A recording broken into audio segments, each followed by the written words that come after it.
Hi guys, welcome to lecture 6 of our series of lectures on model-driven engineering and model-assisted software development, which is the methodology that I'm going to put forward in my PhD thesis. I'd like to start by doing a bit of meta uh, work.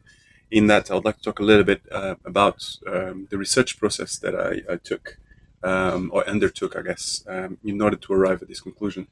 I've alluded to it before, but I think maybe there's people that are watching this series of videos that have not done a PhD before or not in the PhD. So it's probably useful to give some kind of idea of how the work is carried out.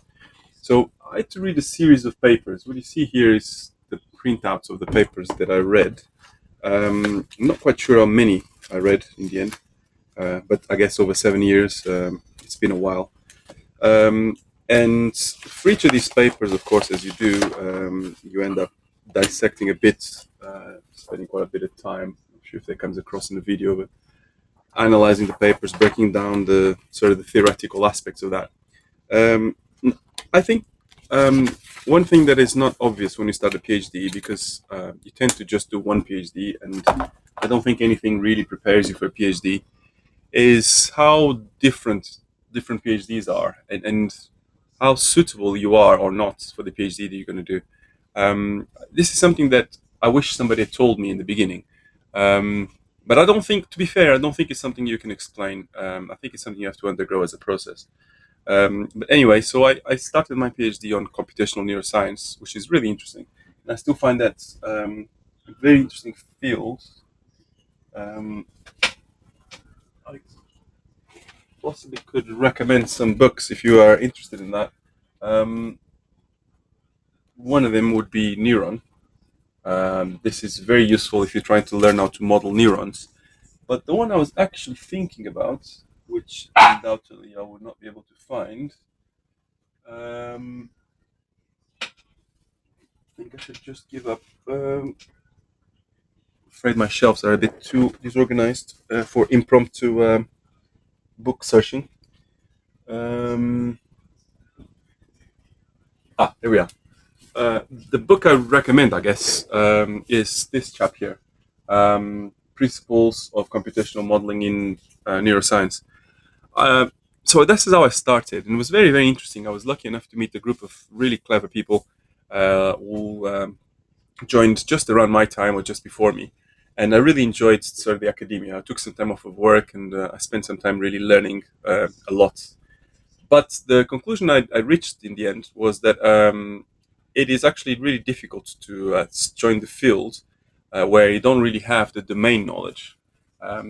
If you're not a domain expert, by the time you reach the PhD, if you're not already a domain expert of the field you're going to study, you are at a very big disadvantage with everybody else because you need so much ground. You need to cover so much ground that by the time you're doing real research, um, it's difficult. It's not to say that you can't do that. Many people are able to do that. You need to be able to compartmentalize and know how much you don't know, and focus on just purely on the topic, your subject of research. And if you can do that, you probably can get away with it. But I needed to understand the biology. I needed to understand a lot of the chemistry and so on. I couldn't just accept a lot of the answers that were given to me. I had to really do some research, and because of that, I think I was too far behind in order to be able to do a PhD in computational neuroscience. However, I really enjoyed it, and I learned a lot, and I still am very interested in the subject, and that is actually one of the reasons why I'm so interested in Hawking's work, because I think that his approach is actually the approach that's probably going to take us there. But subsequent to that, I then, once I changed supervisors because my supervisor left to join a startup, I ended up doing something much closer to programming. And I think that's really important that you undertake, even though I wasn't really familiar with model-driven engineering, I was much more familiar with it because it's just programming. And programming, pure programming in a domain that's close to programming is something that we're all used to. So you can always, regardless of how complicated it is, you can always make our heads, you can always make sense of what you're trying to do. Now, in that sense, my PhD was very different from a normal PhD because I don't think you'd expect it on an average PhD to read, I don't know, 100 papers or so on. And that's not to talk about the books. For instance, this is a book that I read several times. Stahl and Volta. Um, and it required me a lot of time just to try to understand what it is that I was trying to, my field, in effect. As a result, when I produced my thesis, one of the reasons why I wanted to research model-driven engineering was because I had worked quite a long time in a code generator professionally for a large software system. I was part of a team that was developing a code generator, and we didn't really have much of a understanding of the theory behind it. We worked really hard, and we did manage to get it to work. And you can find the paper. I'll link to the paper that I wrote about that experience. Um, but what was obvious to me was that there should have been a more fundamental approach to the undertaking. And only after I've spent 2 years in the depths of computational neuroscience did I turn my attention to the this sort of the science or the research behind code generation. And when I did that, it took me a while to catch up with the state of the art. But it was very, very interesting, and I found it quite interesting. And one of the reasons why you see that one of the papers I published was the notes, which in published form is this, not particularly big, is because the notes is what I think an average software developer like myself should read before they start to work on model driven engineering. Because if you read that, you more or less have a condensation. I wouldn't say that's equivalent, but it will give you the map of the lay of the land of these papers. These papers give you the detail and lots of detail across lots of subfields of model driven engineering. And there's lots and lots to learn. But as a newcomer, as a software engineer that wants to make use of some technology, you probably don't need all that. To be fair, one of the books that I read several times is Brambilla, which should really be very close to my desk because it is a Bible. It is a very small book. Of course, it isn't. I don't think I can locate it just now. Brambilla basically created a book that gives you an introduction to model-driven engineering. I think Bambrilla's book is probably the best book for you to start with, but then I think it's useful to read my notes because Bambrilla's book makes it sound as if everything is quite linear. You just need to understand those concepts, and after that, you will be able to start working with model-driven engineering, and everything will be plain sailing. My notes are a bit more critical. They're more they take the perspective of as a software engineer, here's why this is not going to be so simple. It explains, for example, the difficulties in terminology, which, to be fair, Brambilla also covers a bit.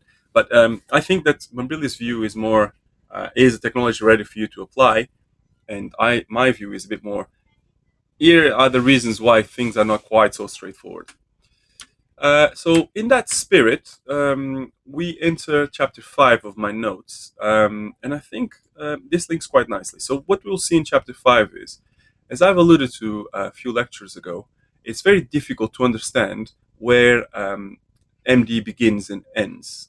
We spoke about the boundaries here. Um, and I said that at some point, it is very difficult to understand where you've exited the model driven engineering body of knowledge and when you've entered something else. In fact, to be honest, as we now know, via Wittgenstein's analysis, we know that those boundaries are arbitrary because, of course, this is just a language game. So any two participants will probably have different ideas of where the boundaries lie. But we can all agree that at some point, we're no longer in MDE land and we're somewhere else. And it is probably useful to give a name to that somewhere else. So I just call these integrations because, say, for instance, Agile.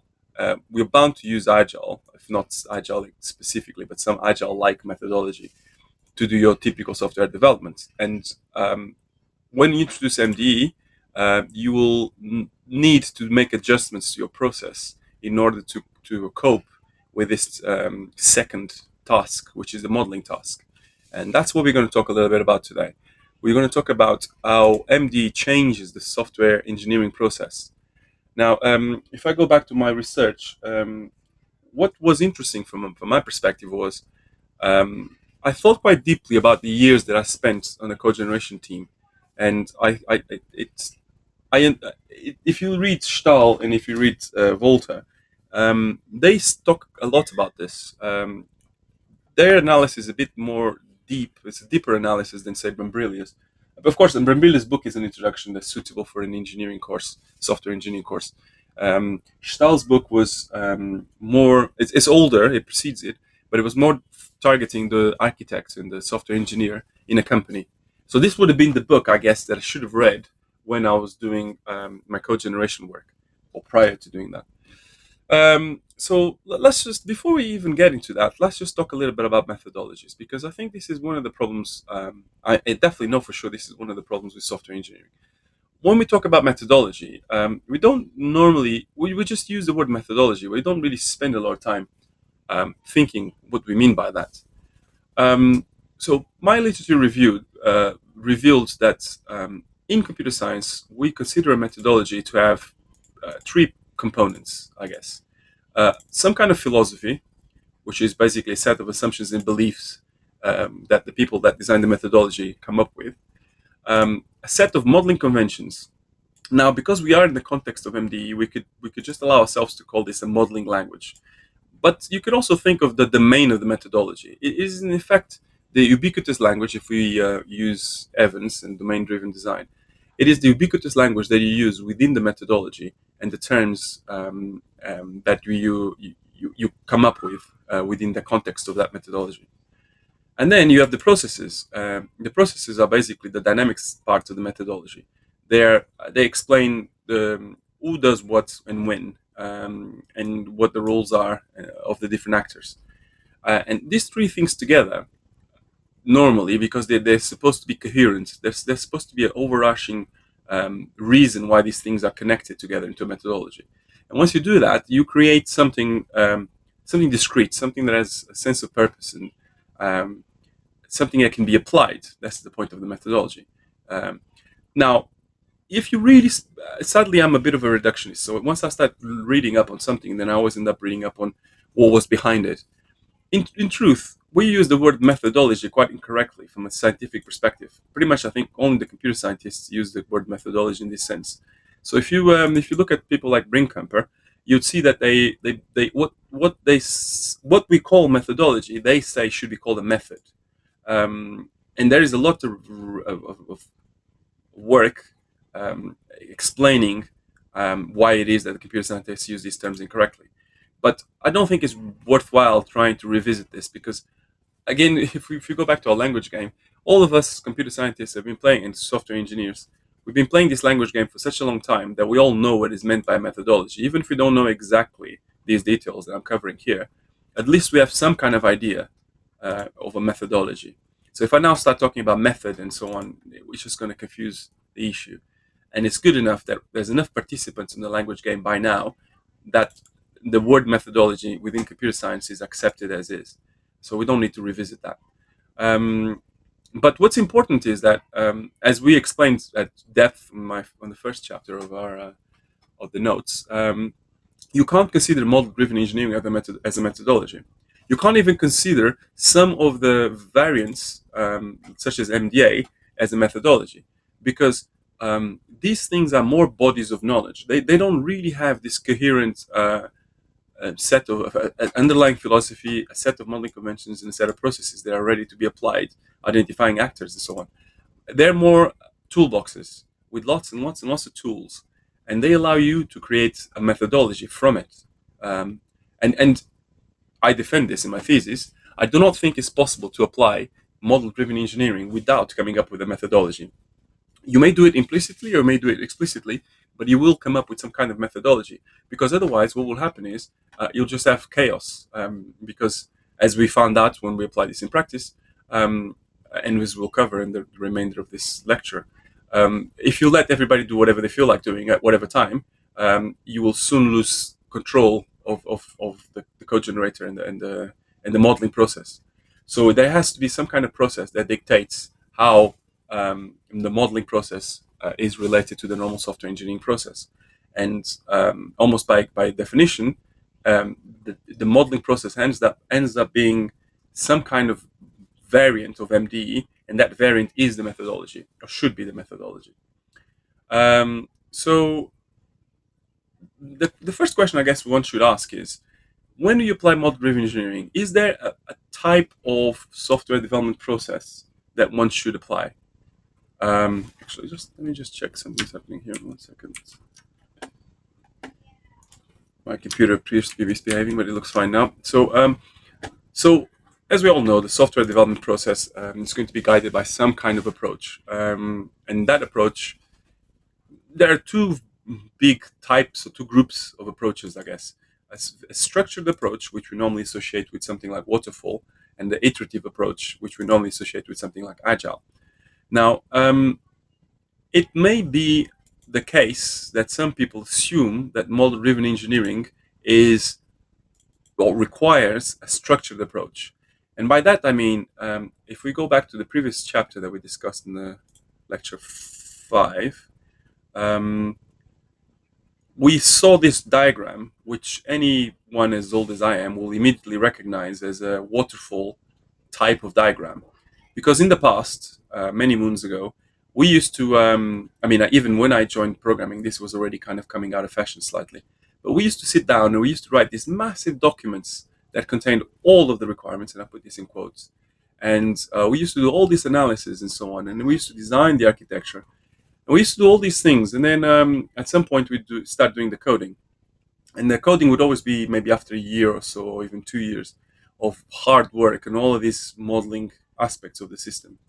And by the time we started doing the source code, we would go back to the architects and we'd go back to the business analysts and so on with lots of questions, because what was obvious to them was entirely non-obvious to us. And again, this goes back to our dichotomy between W1 and W2, because in W1, in W1, W2 space is very forgiving. I could say the word methodology and he could agree with me, and we could mean completely different things. But the meaning of the word methodology is sufficient for us to carry on. And in W2 space, that's perfectly fine. You can even have a certain level of formality within W2 space, which is not the real formality that we have in W1 space. But that level of formality, like for instance, if I take a book such as this is a very formal book. This is not how normal people talk. It takes great pains to explain things in ways that are non-ambiguous, and they are as clear as possible. And whenever required, it uses mathematical formulae to ensure that the ideas come across as precise as possible. But it's still a W2 work. In other words, it still makes use of natural language largely, and it's not a formal definition of what modeling and computational neuroscience is. And the same thing happens with requirements. We do a lot of, I wouldn't call it cargo culting per se, but it is an informal, formal specification. And it gives you the feeling of formality and the feeling of completeness, but that feeling is shattered very quickly once you try to take those requirements and code against them, because W1 is unforgiving. Anything which is not specified very precisely at the source code level, it doesn't you can't, well, you can fudge it, but then there's always the problem that your viewpoint does not marry with the actual viewpoint of the person that did the analysis. And this is what used to happen all the time when in the waterfall days. We used to spend huge amounts of time wrecking the requirements against the source code, because either because the developers went on a tangent and decided to just take their understanding of the requirements, or because the questions that you took back to the BAs and to the project managers and to the architects were so complex that they required more analysis in order to understand. And this loop was a tangle really, because you end up going backwards and forwards between departments, and things moved very slowly. With Agile, one takes the approach that you know very little about anything, and coding is the source of truth. So whenever you make a statement in code, that is the truth. And so what you try to do is you try to gather the smallest possible set of requirements that it allows you to provide to come up with something that you can then feed back to the people doing the specifications, whether they're ideally the end users really. So we want to start taking away some of the layers, such as the BA layer and the architect layer and so on. Not that these layers are not useful, but they can't. We're now talking about teams that work in groups. So your BA and your architect and your programmer, they are no longer there is no longer a hierarchy where one person tells the other person what to do.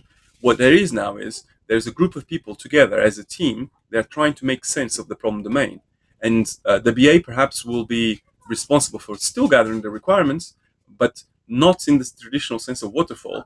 It may be just a post facto thing where the BA is now trying to write up an Evans style domain driven design model, and that document will then be used within the team to reflect on the concepts of the domain. But that is not the source of truth. That is just an aid to understanding the domain. The source of truth becomes the source code, um, and the iterations they happen very quickly, so that you can get feedback. And this method, of course, is now so prevalent everywhere that everyone knows what I mean about that. But what's obvious about model-driven engineering is if model-driven engineering were to require a structured approach, then one would say immediately that it would be doomed to failure because we've already tried structured waterfall-like approaches, and that never quite worked. Um, so we don't really want model-driven engineering to require a big design upfront sort of approach. And in fact, as far as the literature goes, it doesn't seem to require that. The main conclusion I got from researching the literature and using sources such as Bombrilia is that actually MDE is process agnostic. In other words, a compiler is process agnostic, right? I mean, you don't. Sorry, just 1 second. Apologies, my coffee's coming back. You don't really necessarily need to know whether you're going to use a structured method or an iterative method in order to determine whether you're going to use GCC or Clang. It is actually agnostic to the process that you're using. It's not sensitive to that process. And in a way, one could say that MDE is similar to that. You can still use the typical modeling approach and in an agile or structured way. And since we all know that agile is the best way, so our focus then is to say, okay, how do we do that with agile? And that's where we enter the problem of how do we integrate model-driven engineering with regular software engineering? And here we can go back to Stahl and to Volter, and what they basically say is that these ideas, of course, precede them, but I'm just talking about them because it is from their book that I got a lot of the ideas. I read about these ideas originally. So what they propose is that there are two threads of development in any MD-based system. One is the domain architecture, and the other one is the application. And by domain architecture, what we mean is when you start coding with MDE, you extract the domain architecture out of the software system and encode that in models. So, for instance, you would express things such as services and all these things that are part of the architecture of the system. You'd express that via DSL. Ideally, I mean, it's important to understand that model-driven engineering is a body of knowledge. So when I say you would, I don't mean that any specific application of MDE will do that. What I mean is, generically, conceptually, this is what you're aiming for. This is what in an ideal setup where you're really taking MD to its limits, that's what you'd end up with. You'd end up with the distillation of the domain architecture in one side and the application on another side.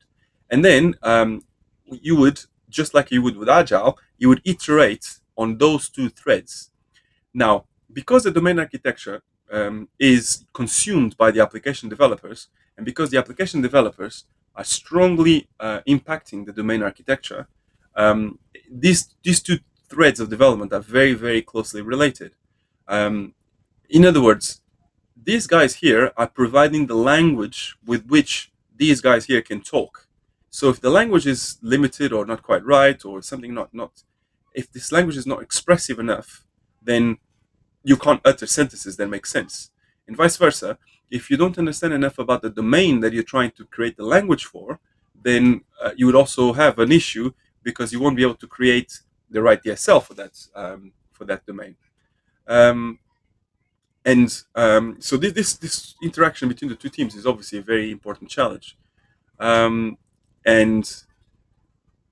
the development of the domain architecture is actually non-trivial because it's not just that you need to know lots about the domain, but you need to actually be multidisciplinary in terms of your knowledge. You need to be a little bit of an architect, a bit of a BA, a bit of a software engineer in order to create this architecture. Because if you think about it, if you were to look at this as a logical exercise, what you're trying to do here is you're trying to take multiple instances of a system, let's say version A, version B, version C, and distill what's common between all those instances. If this was possible, I'm just saying imaginary in imaginary terms. If you had version A, version B, version C, um, you'd be distilling the fundamental characteristics of this system and creating the language that describes all of these instances, such that if you want to create a new version, you now be able to just instantiate this new language and out would come this new version because you've distilled all the knowledge there. This is conceptually what we're trying to say here. In practice, of course, it doesn't work that way. So, what I found in practice, and this is where I add a bit of my own experiences to the field. What I found in practice is that this theory doesn't quite work as cleanly as Stahl and Voltaire would lead us to believe. I mean, it's not that they've underestimated the problem. It's just when you're writing a book, you can't take into account all the details that happen in practice. Let's just double check that we are recording. There we are. And so what I found in practice was this. When so let's imagine for a second that these circles here, the purplish circle represents what I call the infrastructure problem domain, which is another word for the domain architecture, and the greenish circle is the core problem domain, which is another word for the application thread. So in a typical application of model-driven engineering, where you don't know very little about it, such as for example my own, you know very little about it, and somebody just says, "Well, I think we need a code generator somewhere." Then the problem domain will dominate, and you will spend most of the time focused on the problem domain, and you'll have a small team of a few people working on a tiny bit of functionality that encapsulates all the model-driven engineering stuff. And that may be useful for very specific scenarios. So, for example, in our case, because our work was over a decade ago, it preceded common usage of things like protobufs. So, in effect, we kind of designed something like protobufs, except with a very limited sort of scope. So in that sort of scenario, you've created a tiny little tool, and that tiny little tool fits in the broader sort of environment. But no one would say that this is driving the whole development process. So this is equivalent, I guess, to what we defined many lectures ago as model-based engineering. It's a little bit more formal than just a few models in a napkin, but at the same time, the role of these models is very minimal. It's used for certain things. It does generate code, but it's still isolated enough that it is not a problem that these two teams are separate. But what tends to happen then is the more you shift towards a model-driven engineering approach, where all of the software system is driven by models, the more the scope of that little tool grows. So much so that it will reach a point where that tool is a product on its own right. And here is where the tooling industry was in the 2000s to 2010, where there was lots and lots of tools such as rational rows. They were really, really complicated. They had vendors and they had courses, and it was awfully difficult to even begin to understand how to use a tool. And this was not ideal, really, because if you wanted to do something as simple as this, it would take you much, much longer with this tool than it would just doing it by hand. Not to mention the cost and things like that. So in my mind, the sweet spot of generalization is somewhere around here, where the tool is designed to live with that problem domain, but at the same time, it's generalized enough that it's not hard coded to a specific small set of use cases. Um, and this is what I ended up calling, I think we got it here somewhere, barely general enough. So I termed this barely general enough because you don't really want the tool to be too general, but you don't want it to be not general enough. And a chap called Ambler, I believe, I copied this idea of barely general enough from Ambler, exactly Ambler, because Ambler's got a very good point. If an artifact is just barely good enough, then by definition, it is at the most effective point that it could possibly be at.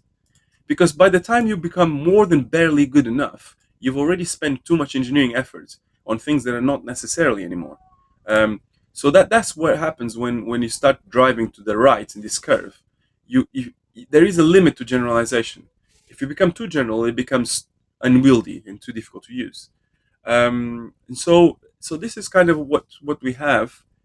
And so then I make an argument here, which is probably worthwhile reading. I'm going to summarize it slightly, but it is what happens here is that when we've got the application development thread and the domain development thread in a typical MD application, in other words, if we're looking towards the left, these two threads are.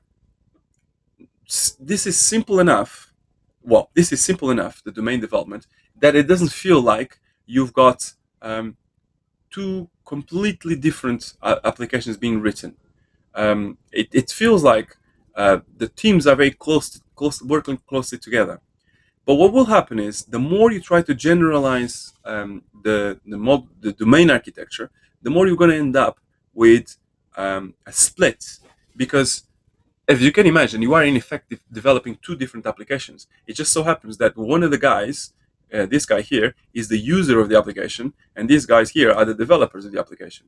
But they are two completely separate applications with two completely separate use cases and users and so on.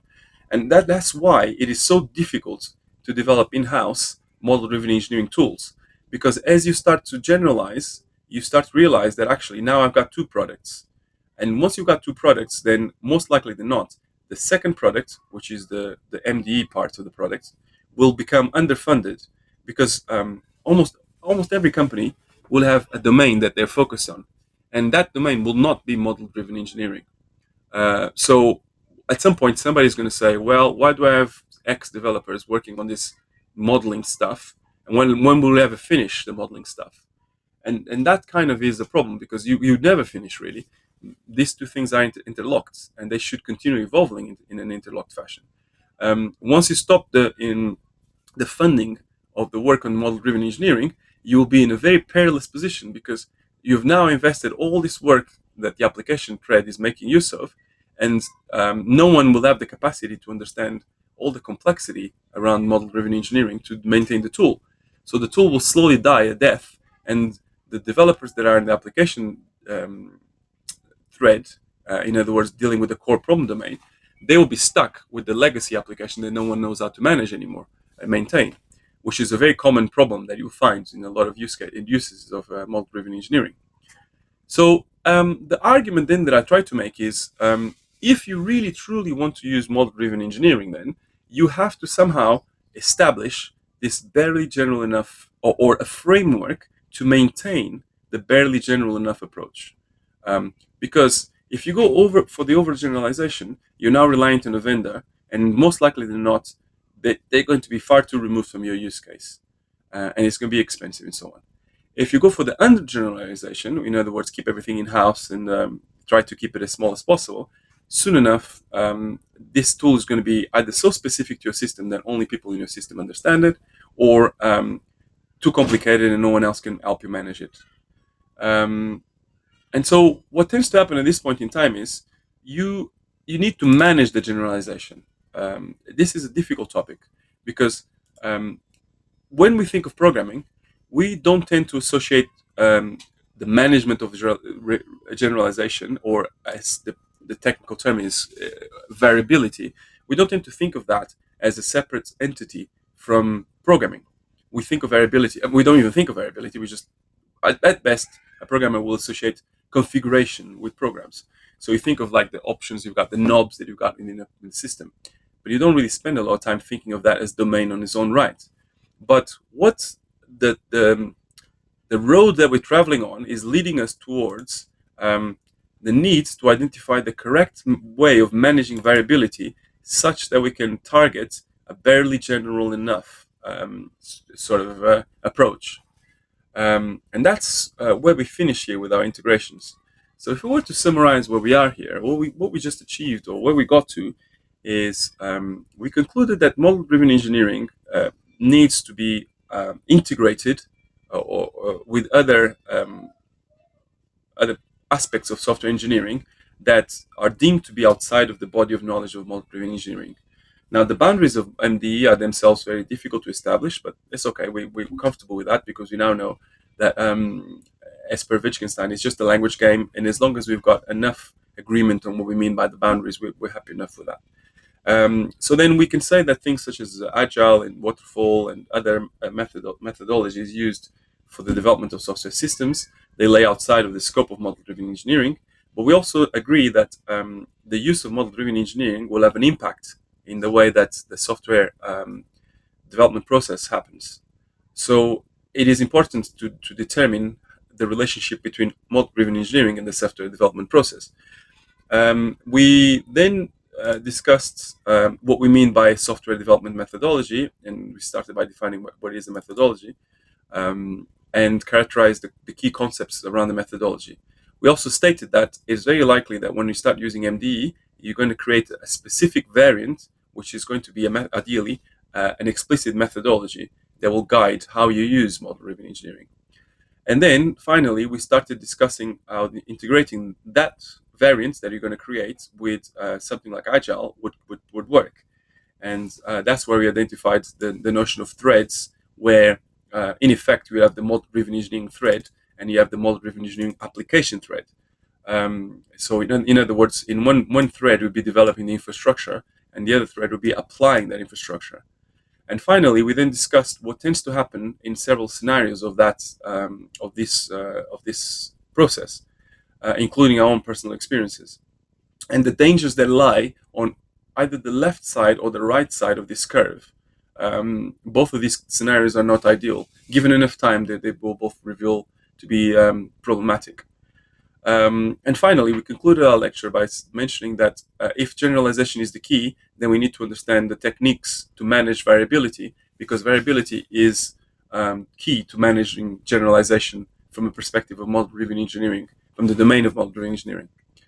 And so with that, we conclude this lecture, and in the next chapter, we'll start our work on variability modeling. Thanks very much.